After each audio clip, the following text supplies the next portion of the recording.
Hi, this is Tutor P, and this is Word Origins 327. The word origin today is bellwether. Okay, somebody want a screenshot? Do it right now. Let's get right to it. A bellwether is anything that could be a sign of or indicates future trends. Our modern day bellwether, I mean the word or the term, derived from the Middle English term bellwether with an E, okay, which originally referred to literally placing a bell around the neck of a castrated ram. So a ram, with his sexual part cut off, castrated ram.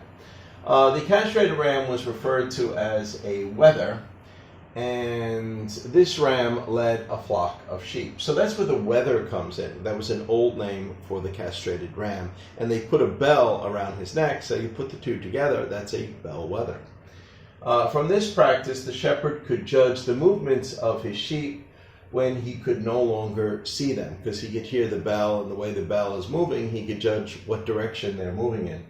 Thus, the term bellwether was born as something that is a sign of the way things are moving in the future.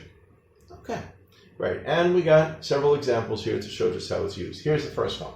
The fact that these few special elections were won by the minority party could be a bellwether that they will gain a lot in the next major election. Yeah, sometimes they do pay attention. Every now and then they have a special election, like maybe a politician died or had to retire, and they had to have the election early in between. And when they have these elections,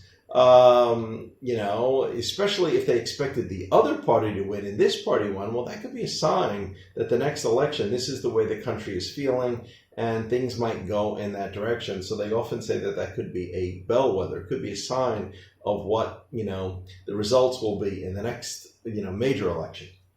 Okay, number 2 here. If shipping companies are increasing deliveries, it could be a bellwether that the economy is getting better. And vice versa, if they are decreasing. Yeah, so if shipping, like a UPS, DHL, obviously people are ordering more things, or other even shipping companies that deliver trucks to stores, it's a sign that, people are buying more, the stores are restocking more, so that's a good sign. And of course, and vice versa, if they are decreasing. So the opposite, if their numbers are decreasing, if you pay attention to these ones, then you'll have a better idea of how the economy is moving.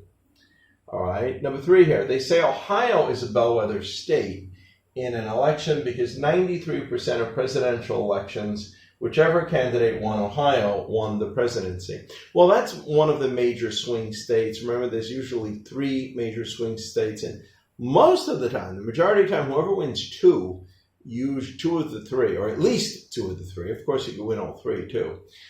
Usually wins the presidency. That's kind of the idea behind that. And so Ohio is often the deciding one.